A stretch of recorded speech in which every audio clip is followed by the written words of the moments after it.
Meet Kevin Welch, a STEM teacher who decided to start an epic bot fighting competition for students across the county and eventually the nation. Really, our vision for the whole tournament was we wanted it to be a professional tournament. I mean, there's no reason to wait till you get there to pro something up. We wanted to deliver the tournament we wanted it to be.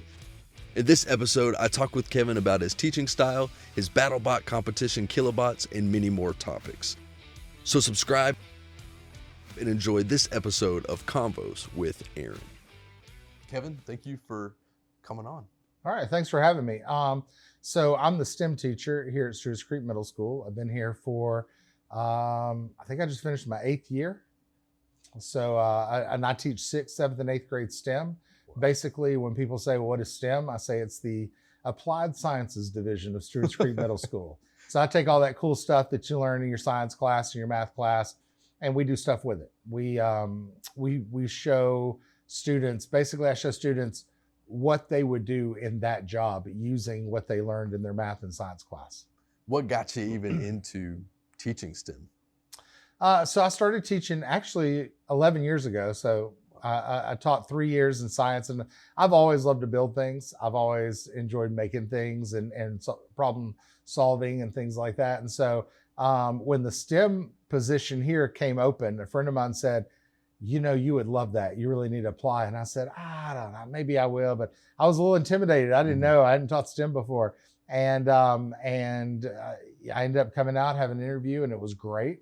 Wow. And I'm glad I didn't miss out on the opportunity.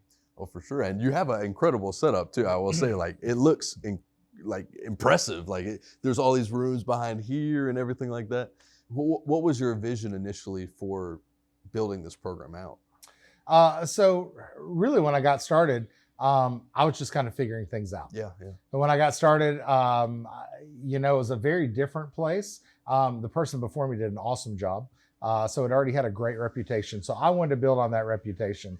And so when I got here, after I kind of got my feet under me, the first thing I wanted to do is I wanted people, especially students, when they come in here or they hear about what we do, to just say, oh, that's cool. Yeah. Because when you say, oh, that's cool, then you want to learn about it. You want to get into it.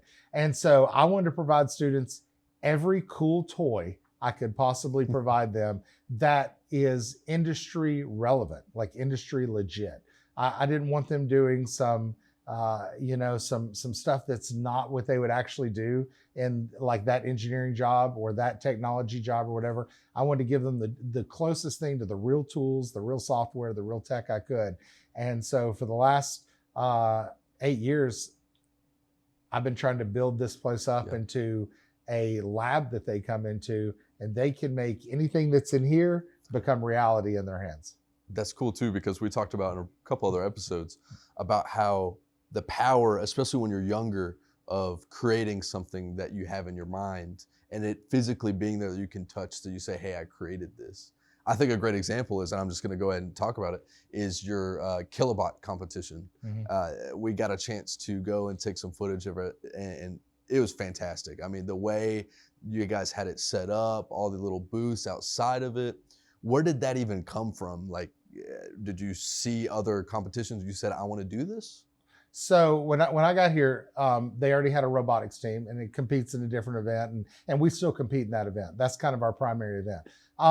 But it's one of those educational robotics events, and there's so many great ones out there. But when people would say, oh, you coach robotics, I'd say, yeah. The first thing they would always say is, is it BattleBots? And then I would say, no, it's not BattleBots. It's a game where you do this. And I would start to explain, what it was. And you kind of see them gloss over a little bit. But everybody always want to know, is it BattleBots? And the students were always like, we want to battle the bots. We want to have fun battling the robots. And so me and a friend of mine, who's another STEM teacher, we got to talking about it. We said, okay, what would that really look like? Like if we did an educational combat robotics competition, what would that look like? And that's where we really started the conversation.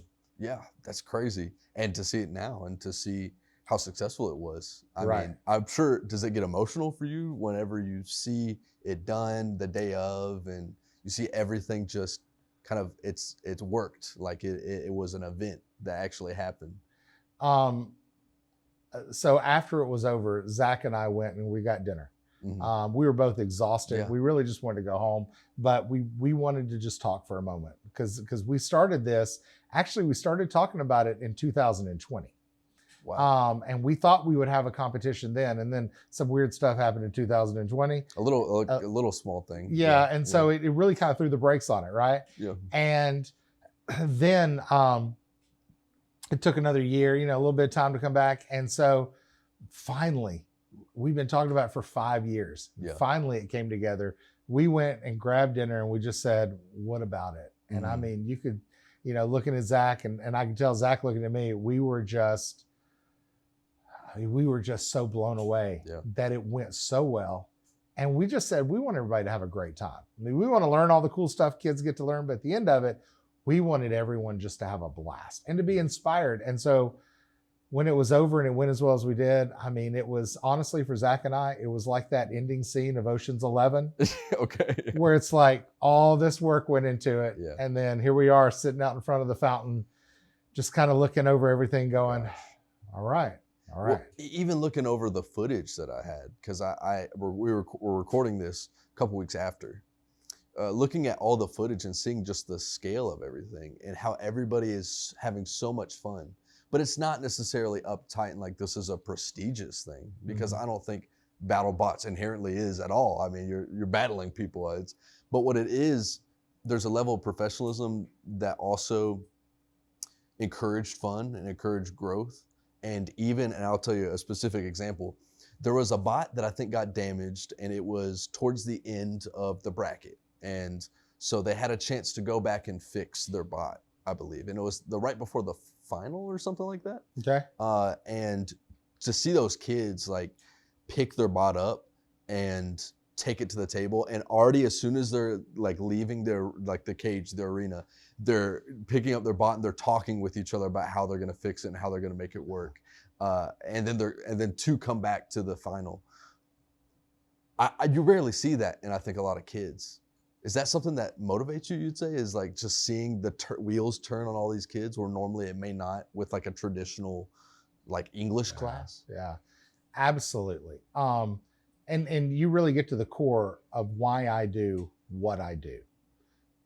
To see students work their tail off for something and to see it rewarded. I mean, even when they don't win, they see it come together, even when maybe the outcome's not exactly what, but see them work and then see it rewarded by the results that's why I do what I do. Yeah. I love to see them see success and see what being diligent, being creative, being innovative, being clever, and willing to work at it does for them. And absolutely, that's exactly why I do what I do. And that's what spurs us on. That's what energizes us. Yeah, that makes sense too. And I can see it in the way that you talk to the kids at the event. And yeah, it was just inspiring to see everything put together, plus that energy that I was talking about. But I want to go back a little bit and talk about, you said that you have to kind of see what kids and listen to what kids want to make.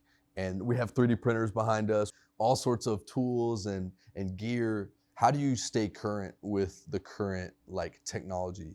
What is your way of keeping up with that? Yeah, absolutely. So one of the things that I do is I read a lot, like news and things like that. And so I'm kind of plugged in with what's happening. What are the trends in the industry right now? Yeah. And so stuff that's hot. And I mean, really, a lot of times when people think about 3D printing, they think about what we do here, like the plastic 3D printers, that are printing plastic models and things like that. But 3D printing or additive manufacturing is it's an exploding area in the manufacturing world. And there's everything from metal parts being 3D printed.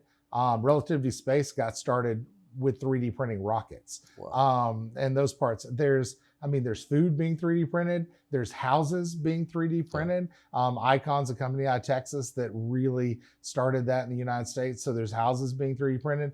There's body parts being 3D printed. I mean, there's biological things being 3D printed. So in doing 3D printing in this scale, and even plastic 3D printing, is a huge place. But in doing that at this scale, it gives students that experience with what's going on. And so I'm always looking to see what are the trends in the industry, where's the industry going, and then how can I give them a taste of that in the class that we do here and in our robotics program. Yeah, that's crazy. And to see being started in middle school, and I don't know if there's a STEM program at the elementary school here, but in Stewart's Creek, the way it works is there's the elementary school, middle school, and high school. Mm-hmm. And to get started in middle school, I didn't have that. I didn't have any sort of, we had art and we had health class and gym, but we didn't really have anything that was like this, that's really engaging with what students want to learn. No. Just to think, like, if I had this as a kid, I don't know where I would have, and honestly, I'm grateful where I'm at now, but I'm sure I would have loved it. And I'm sure it was something that would have helped me. And so it's honorable to get to see all this and to just listen to you constantly, just like get excited about little things like that. What do you think is your favorite thing here? What is your favorite tool? Okay, so before I answer that though, I want to hop off something you said. Okay. The story you just said, man, I wish I had that one. Yeah. I can't tell you how many parents I talk to. Yeah. That they come in, they say they're so excited that their child gets the opportunity to do this because they say the same things. I say the same thing. Yeah. That opportunity to go ahead and get started in a STEM path, to get to taste mechanical engineering or electrical engineering or CAD and computer assisted design and learning about that stuff right now. It really is a huge opportunity for students. One of my favorite stories is we had an open house one night and this dad walks in here with his son and he looks around and he says, "This is where you learn to make money." Yeah, that's a good point. And I thought but that's it. Like, I want to equip kids for the future. I want to equip them to go and live their dream, but also, be able to do what they love and get a taste of that now. So anyway, I wanted to hop off of that because I feel the same way. My favorite tool in here, I have a lot of toys. Okay. Yeah. I have a lot of toys. I would say, I probably use the 3D printers all the time. Like even when the students aren't, there's a lot of things in this classroom that I made on the 3D printers for class. Like I'm building a wind tunnel right now for us to use next year. Dang. So probably the 3D printers. I really enjoy what we do with the CNC machine in robotics. And so as students learning how to do that, I enjoy working with them on that because they think that's so cool. Yeah. So those are a couple of the tools that we have that I think are, just essential, but we do a lot of 3D printing for sure. Yeah. You follow all these trends, and I think a word that we are sick of hearing, but it's just a reality, is AI. Mm-hmm. Where does AI fit into your classroom? So AI is definitely something you hear all about right now, and AI is super hot. And I don't think it's a trend that's going away. I think it's still finding its place and how it's going to be utilized. And so I have asked myself, okay, how can I incorporate that in my class? So I actually just got a grant for some boards that are for doing AI development. Wow. And so my students next year are going to start to learn how to use that to do AI facial recognition and pattern recognition. And we're going to be programming auto driving cars. And it will be the whole beginning of laying out the program and then teaching the cars to learn. Yeah. And then after the cars learn how to drive, then we're going to race them and have a lot of fun in the race. Yeah. So you mentioned the AI, and that's exactly right. That is a huge trend right now. That is a exploding area right now. And so I brought into my class with the AI development boards. We're going to be using arms that are AI powered, and we're going to be doing the driving the cars. And then I have basic development boards that students can use to utilize that in other projects. So not just projects I have planned, but when they design their own things. I'll give you an example. Okay. We did a thing called STEM Expo this past year. Students designed their own path on that. What do they want to do? And I had one group that they said, we want to make an underwater life-saving robot. Basically, it's a lifeguard for a pool. Yeah. And it'll mount underwater, but it will look at everything. And I just got these Jetson Nano development boards in, which are all about AI development. They jumped right on it. They learned how to use it. They wrote their own programs for it, and they got it to where it could recognize, hey, this is a person just swimming. This is a person in distress. Yeah. And so they've started to taste a little bit about not how to use AI, but how to program for AI, how to Yeah. start creating their own solutions with AI. Oh my gosh, and a middle schooler's doing that. Absolutely, it's 8th grade. And, They won best in show, by the way. Okay, that I would they were imagine. awesome. Yeah, I think a lot of times too in those competitions, when you have something that's a real problem that you provide a real solution with, they almost always win because I mean it's just factual. It's just boom, boom. Here's the problem and here's the solution. Right. With STEM, I can imagine too, it's all about providing solutions where it's like, all right, how do I make this robot go from here to here? How do I make it race? How do I make it do the things I want it to do? It's really interesting. It's everything we do. In my class and then in robotics, it all begins with a problem. Yeah. So it's all problem driven and they're trying to find a solution for the problem. Dang, yeah, that's crazy. That's cool. It's cool. What, in terms of all the things you teach here, what's the thing that you find the most excited about year after year? I know it can, when I think of teachers, sometimes I don't know if I would be able to be one because you go through the same curriculum over and over again. Is it like that where it's the same curriculum or since it's constantly changing, does the curriculum change too, I can imagine? It does actually. So I have a set of projects for 6th grade, set for 7th grade, a set for 8th grade. Okay. But they look a little different every year. Every time we do one, I get bored. You know, eventually, if I was doing the same thing, I get bored. So every time we do one, I take notes and I say, okay, what can make it better?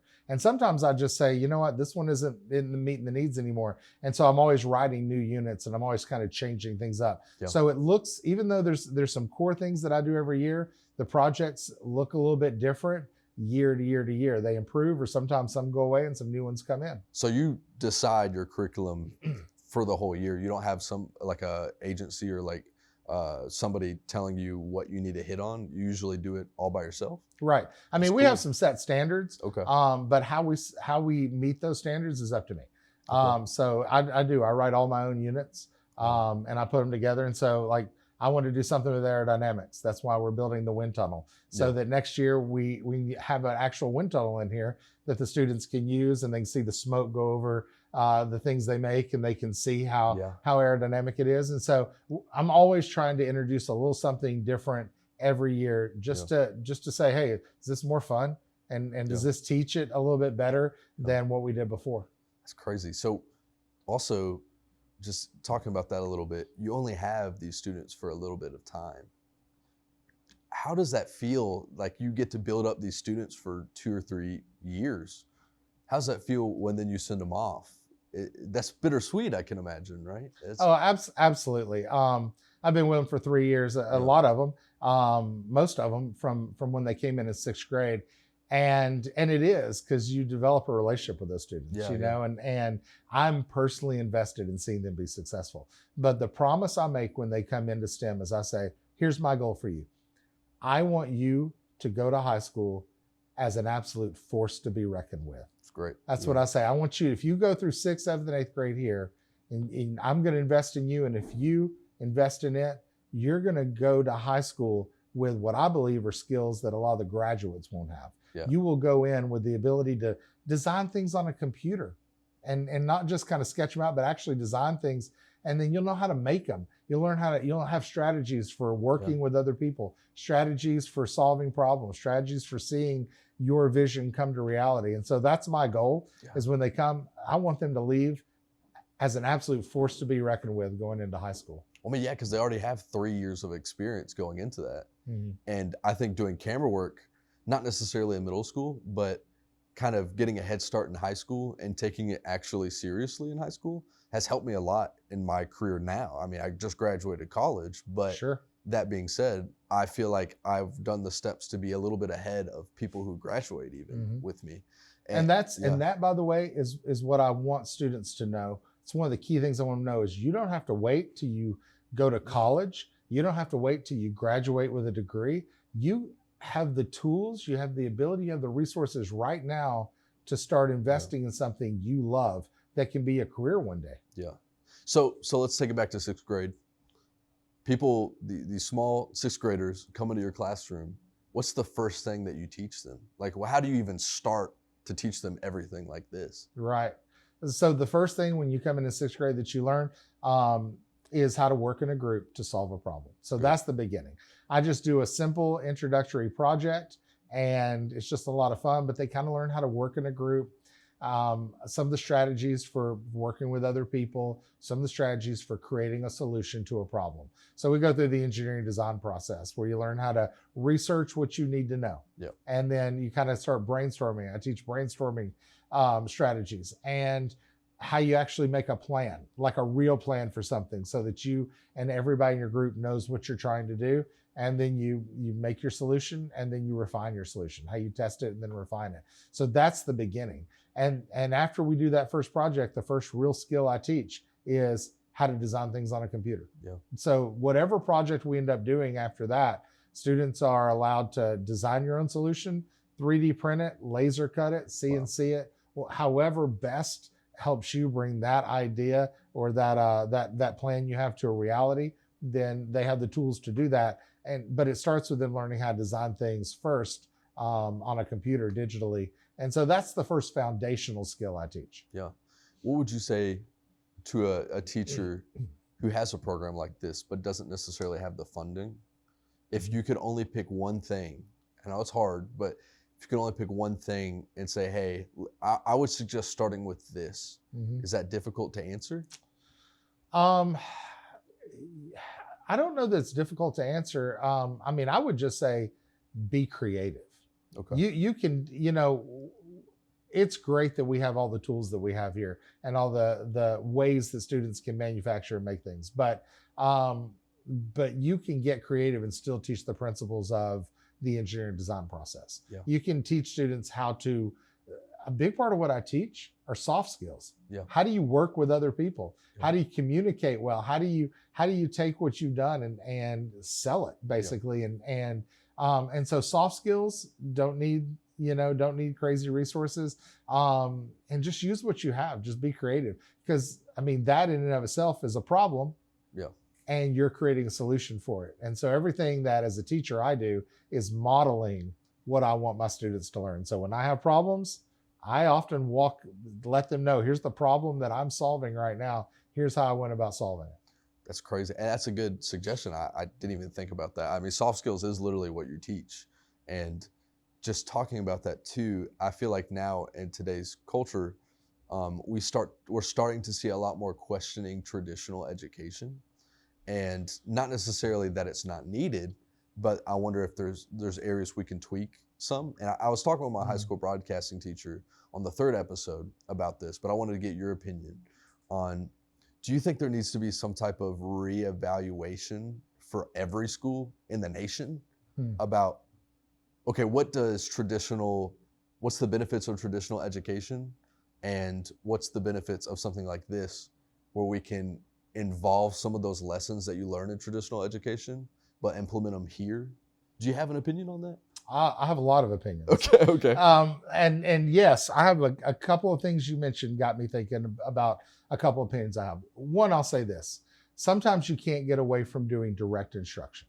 Yep. But a lot of what we have trained students to do is, I'm going to give you some information. You're going to take that information and then you're going to give it back to me on a test. Yeah. And that's not a great model for what the world requires of us to be successful. In fact, that's one thing I have to help my students unlearn when they come to my class. I do enough direct instruction to give them skills they need. Here's how you use this CAD program. Here's how you set up this programming environment. Here's how you do this. I give them that direct instruction, but then we immediately go to, now here's a problem, and you need to do something with that. Students that are great at taking in information and then just putting it back out on a test, a lot of times really struggle when they first get here to go, well, it's okay for me to come up with a solution, and it fails. Yeah. Like teaching students to learn how you respond to failure is a huge life skill. And if you learn how to do that, you can learn whatever you need to solve the problems you have in your life. Yeah. I'll give you an example. My degree is not an engineering degree. I don't have a math degree. I don't have a science degree. My degree is in theology. I was a minister for 15 years. Oh, wow. Before I did this. So I jump into this and you say, well, how do you learn how to do CAD? You learn. I needed to learn. I learned. And so if you're a person that can approach a problem you have and approach walls that you run into in those solutions and learn how to get around those or go through those to get to the solution, then you're going to be successful at things. And I think we do need to really look at the way that traditional education approaches teaching and give students especially the opportunity to fail safely, and then the strategies for overcoming that. I think anything we teach, students need to be able to get their hands on it and see the application for it. Yeah. So that's an idea. And I'll say this about traditional education. When students are looking at college and things like that, one of the things that 20, 30 years ago, you went to college, you got a degree so you could get a job. Yeah. Today, more students are coming out of college and they're going, well, I got this degree, I can't get a job. Yeah. And this is what I tell my students. That degree is only there to allow you to apply for a job. It is not what you need to get a job. It is just what you need to be able to. You have an engineering certification, you can apply for an engineering job. Yeah. You have your engineering degree and that certification, you can apply for that job. But that's all it's there for. It's not there to get you a job.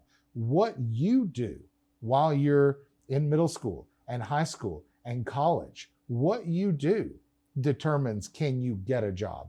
Yeah. So do the internships, get the certifications that have nothing to do, they're not part of that program. Get the certifications in whatever you can get certifications. Like, be a learner, talk with people, get involved in those areas of where you want your career to be. That's how you get a job. Yeah. That's how you get scholarships. That's how you get it. But the degree, it's not there to get you a job anymore. Yeah. The degree is just there to let you apply for the job. But what you do while you're at college, what you do when you're in high school, what you do, that is what's training you and giving you what you need to get the job. For sure. I've witnessed that in my own life too. I think networking has been just as powerful as learning in a traditional sense. Now, obviously, this type of learning is a little bit different. It's more practical. Mm-hmm. But in terms of the traditional, I have to do this, I have to go through all these classes, I have to get the degree, that didn't help me nearly as much, I'd say, even as actually being hands-on and learning stuff like videography or editing or something like that. Mm-hmm. And I think it's because as humans, we're practical.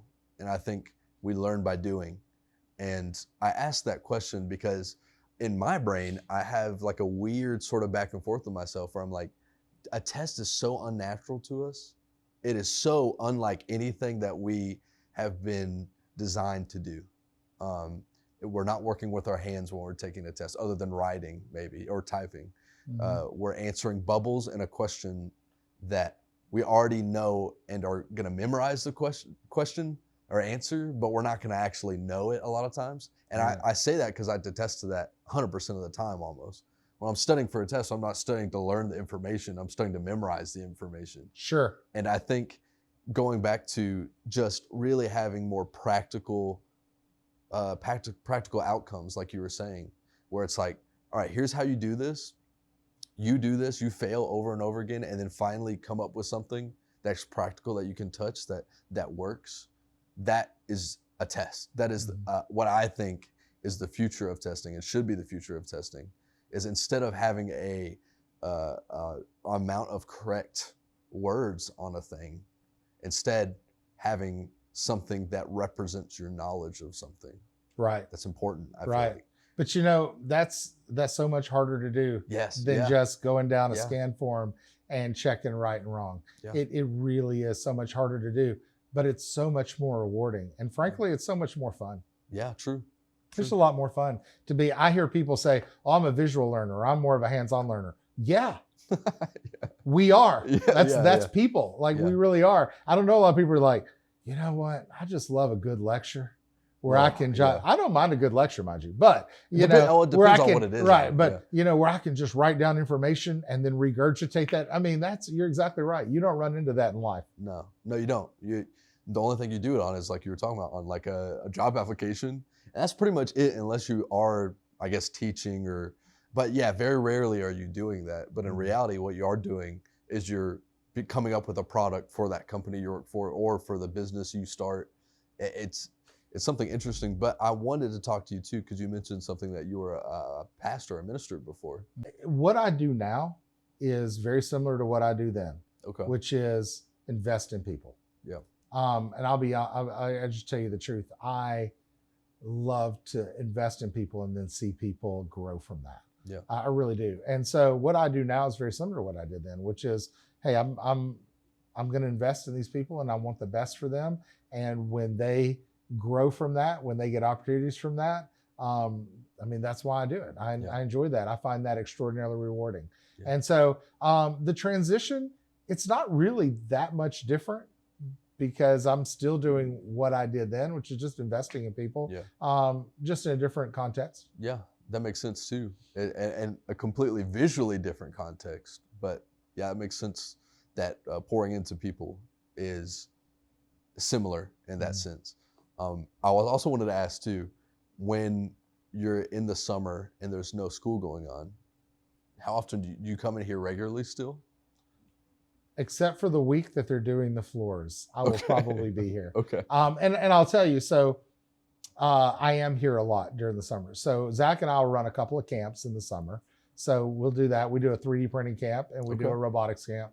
It's kind of on brand for me. Yeah. And then I have things here that have to be managed. So I actually have bees out there. So I have to kind of check in the bees. Yeah. If you walk past the bees when you came in, we're building a robotic garden now. So I'm hoping that's going to be up and going here in a week or two. And so I'll be up here to check on that. And so I have to come up here and check up on things, but also, I mean, I'll come up here and work on stuff too, like getting ready for the fall, like working on some of the projects. I've got a bunch of side projects for the fall that I want to get done. So I'll come up here and work on that.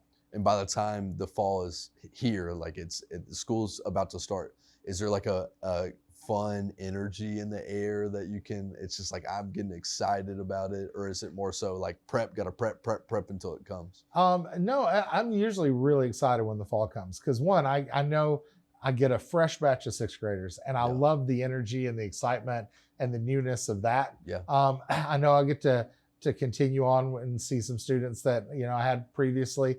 But also I spend the summer kind of prepping. So I'm excited to see, let's see how this one's going to work. Let me see how this new unit's going to work. And let's see if I do this better than I did it last year. And that's the thing. Every year I'm looking at it going, can I do it better than I did it last year? And so I'm usually pretty excited when it rolls around and I'm usually pretty ready to go. What would your advice be to like a teacher who might be in the slump right now, who might be just like, oh man, it's so tiring. Like I constantly keeping up with things. What would be your advice to like kind of keep that energy going?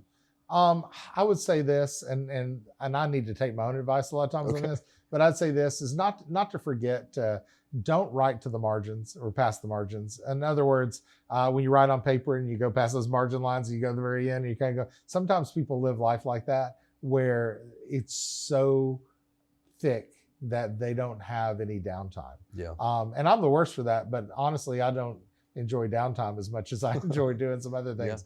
But everybody needs to keep those margins. And I would say, hey, one, make sure you got some margins left in your life to breathe and do some things. But also, if there's something that's not giving your energy, if there's a part of what you're doing that's not jazzing you up, why is that?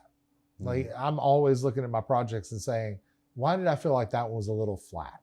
What can I do to, you know, why did that not get me as excited? You know, what about that? And so if you're in a place where something's not giving you that energy, you're not getting that from it, ask those questions. Like, why is that? And what can I do? Like, where does my energy come from? What can I do to make sure I'm feeding into that energy? I'm sure it's a lot easier too whenever you're almost in complete control of a program. Correct. Oh yeah. I can only imagine the feeling of having to teach the Crucible every year for the rest of your retirement if you stay.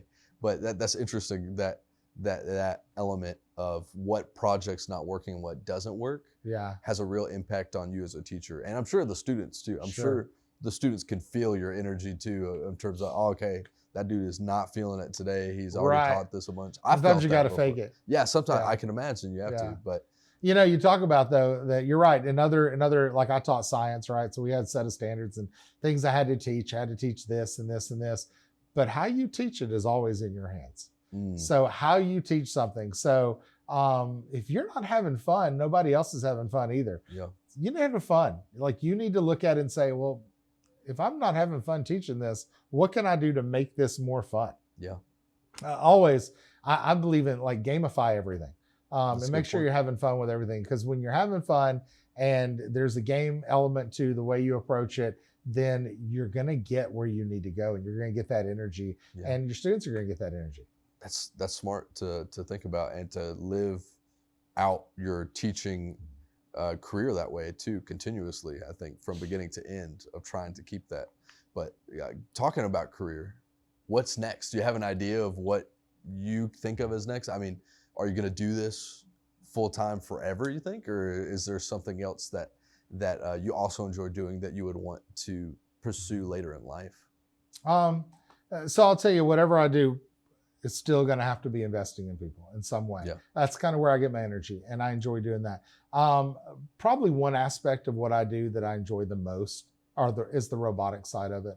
I really enjoy the robotic side of it. And so with Zach and I starting Kilobots this past year and having such a successful tournament, I really want to see that continue to grow. I want to see that grow into multiple hubs doing Kilobot competitions right now. I mean, we just started off this past year with a tournament. Yeah. And it was great.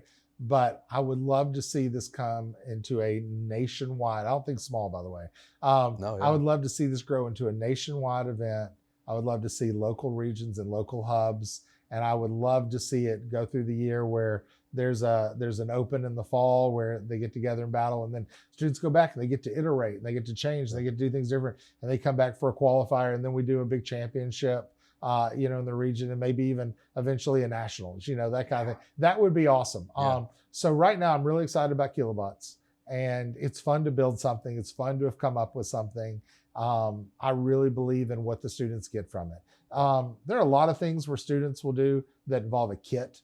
There are a lot of robotics competitions where you get a kit. Yeah. And there's only so many ways you can build a kit from the same parts. The great thing about this is that it requires students to, one, design their own stuff, but then it's whatever they want because they're 3D printing it, they're designing it. And so they can come up with some wild designs and how they end up seeing it. So what the students get technically from this, I think is huge. And I think it's a unique opportunity for students. I think it's a unique kind of competition. So I really want to see where Kilobots goes. I'm excited about Kilobots. And down the road, I would love to see this turn into a real national event. I think it would be a blast. I think it has a bunch of legs. I can see it, or wheels, I guess you could say. Right. So talking about the bots themselves, now there's no like razor blades or like sharp things. What can you not put in your competition? Yeah. So we want it to be mostly 3D printed, and there's a reason for that. One, 3D printing is kind of cheap. I mean, most teachers now can get a 3D printer. You don't have to work with metal. You have to get a mill and do all that. All that stuff starts getting expensive. And also, it's a little more dangerous. We wanted to keep it safe, but we also wanted to be something that any school, any student can be involved in without some sort of a real financial barrier. Yeah. So we want to keep it as cheap as possible. So basically, aside from your electronics and a few allowed parts like belts, foam wheels, and the screws to hold it together, everything else has to be 3D printed. Yeah. So we have just a few non-3D printed parts that are allowed beside the electronics, but otherwise it's about 80% 3D printed. Yeah. And that requires students to really be clever about how they use their parts, how they use their plastic, how they come up with their solutions. And I remember too, looking at the bots battling, and I thought, I went into it thinking, oh my gosh, it's just going to be, they're going to try to trim it down and make it as safe as possible. But you could still get down with some of the stuff they had on there. They had flippers. They had like, I can't even think of all the other things they had, but they still did some pretty good damage to those things. Like flipping, tearing, there was a part where they would like try to jab the wheels or something, and it would spin out, and the wheel would stop working on one of them, and so it would just keep spinning over and over again. So what would you say is like, or let me rephrase it.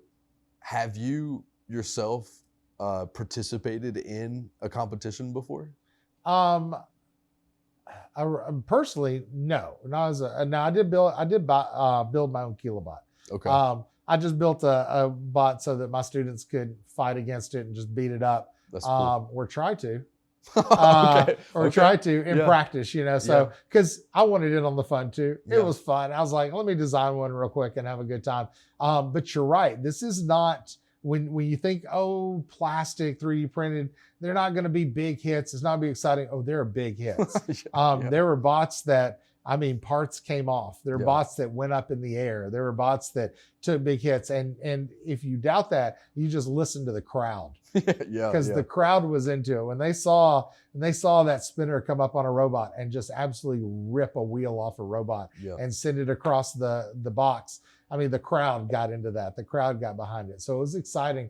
So yeah, this still allows for those big hits. It still allows for all that damage, but it's not quite as dangerous as a chunk of steel come flying at you. So it's not quite as ballistic as a big, metal blade coming off and smacking into the plexi and all that. So, well, and also talking about the plexi, you had a legit like full arena looking thing. Like, I'm not familiar with BattleBots as much as I should be in terms of the sport, like the actual professional quality stuff.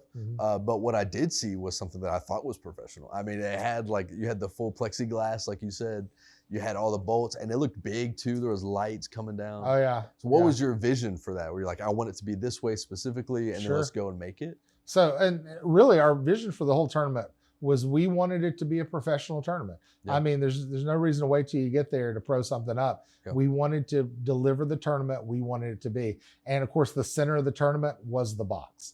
And so we designed that thing out of all extruded aluminum and 1/4-inch plexi. And again, the nice thing about doing plastic is that it doesn't have to be like bulletproof. It doesn't have to be that, but it does need to be strong and it needs to be safe. And so we designed the thing first on a computer, and then we ordered all the parts for it. And sure enough, we did. We lit it up. We had cameras in it. Everybody could see it really well. Even from seating, we had screens where you could see what was going on in there. But a lot of people still just watched what was going on in the box because it was pretty easy to see. But yeah, we wanted a box where people said, "Oh, this is legit. This is awesome," and we wanted to be something we could use every year. Speaking of that, I mean, part of our twist on it is it's gonna continue to be BattleBots. It's gonna continue to be that arena, but we're gonna try and add a twist every year. So where the box provides a little bit of a curveball. When you design your robot, you got to think about the box. So it'll be the same box, but we're talking about maybe adding some features, different features every year that require students to change up their bots a bit and maybe redesign it to be able to take advantage of the box. Like this year, we had dead corners. So we had areas that were walled off dead corner. And if you sent a robot in there, that's out of bounds. And they had 10 seconds to get themselves back in. And there were bots like the flippers that their strategy was, we're going to put you out of the combat arena into the dead zone and get you stuck so you can't come back and fight. And it worked out for them. The very first match, the crowd went wild when this one robot slid, the one that won the day, that won the tournament, actually slid up underneath another flipper, flipped them up into the air and right over into a dead corner. And it was exciting. The crowd went nuts. It was great. I bet it sucked for the other team though. Like the first, but that's any competition. Like I think we gotta get used to that. Like you do lose, like you were saying, you do fail, but you get back and try again. That's interesting too that you talked about how you're gonna change the actual arena. Because my mind already thinks to my limited knowledge of everything. All right, you could have like sloped, you could have like sloped floor, you could have, that's really cool to think about. So in terms of that, do you get your inspiration from a specific professional league? Or is it just kind of what you see here and there, or you just think about it? Yeah, I mean, of course I watched a lot of BattleBots and that was fun.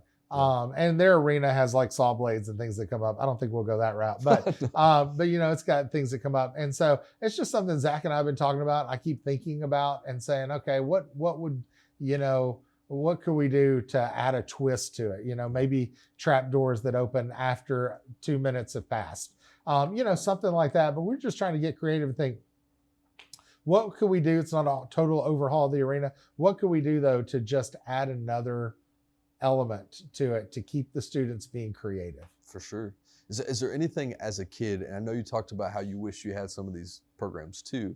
Is there anything as a kid that was very hands-on that you can cite back to that you're like, that's when I started to be like good with my hands, like good at creating things? Yeah, so I've always, much to my parents' dismay, I've always taken apart toys after a while. Okay. All the electronic stuff, after I had them for a while, I'd take them apart and harvest the electronics and make other things with them, so I was doing that from a young age. But I'll say, I grew up in a small rural community, Bell Buckle, and I went to a small school out there. But we had a shop class, and we had a computer lab with the old Apple IIs. And so I got to learn how to do some programming on Apple II, which I thought was fun when I was a kid.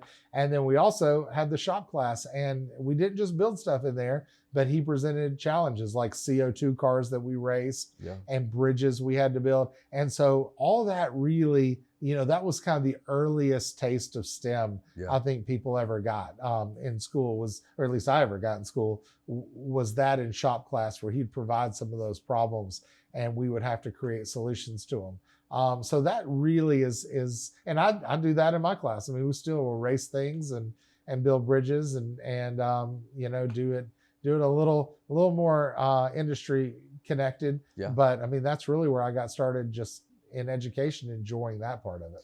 I think a lot of people in the arts like to keep their secrets to themselves. But I think when you're in an education environment, of course you have to share, and because that's the only way, a lot of people get ideas and stuff like that is from other people in education. I've never been like I like to cook. And people say, will you share that recipe? Of course I'll share that recipe. I've never been the whole, let's keep the secret sauce, or I'm worried, somebody's going to take, what I do and do it better. If you do, great. Because I guarantee you, I've done the same thing with something else. I mean, we all network and we all build off of each other. So I'm more than happy to share, because it's just going to benefit somebody else somewhere else. And I mean, as other programs get better, I get better, and we just all get better together. We just all continue to innovate and improve. What do you think all basic STEM programs need? And I know we talked about like the budgetary constraints, but if somebody was like, hey, I want to start a STEM program and I just need a list of basic things to get started, what would that look like? Would that look like 3D printers or? So I've had teachers come that were starting a program or they were getting a maker space or something created for them, and they said, what do I need? And they'll come and they'll look around here, because I really do have a lot of great equipment. And I would say this, I mean, being able to design things on a computer is a solid STEM skill. And so being able to have access to a computer, or to computers for students to be able to do some CAD on. And there are a lot of free resources. I mean, the one that I teach CAD from is free. It's totally free. And so there are a lot of free resources, but it does begin with having a laptop. So definitely being able to get computers, have computers to be able to do CAD, to be able to do programming, that kind of thing is good. And then, absolutely, get a 3D printer. That is the cheapest, easiest way to help students take an idea from here, use a real industry relevant skill like CAD, create it, and then hold it in their hand. We do this one challenge that the students absolutely love. I teach them how to use CAD, and then I teach them how to measure with calipers.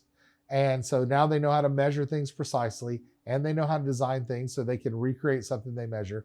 And I give them a little plastic key. Wow. And I call it the skeleton key challenge. And so what they do is I say, you have to recreate that key, and then I'm going to print it.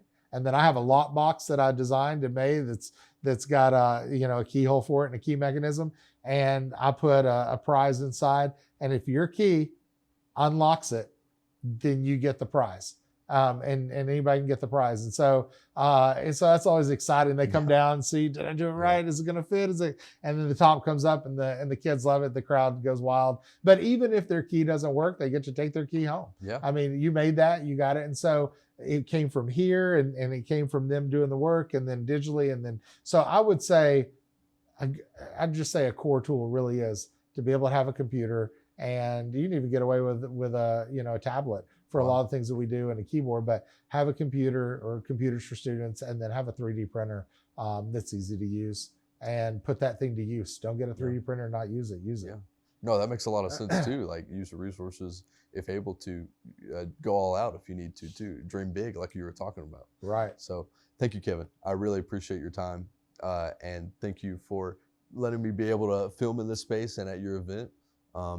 It was really special. It was really special to see, and to see your passion for it, and to see the way the kids even interact with you, and how they're either excited. I think there was a couple times where they were excited to show you something, but just to see their energy be reciprocated back to them with you was really special to see.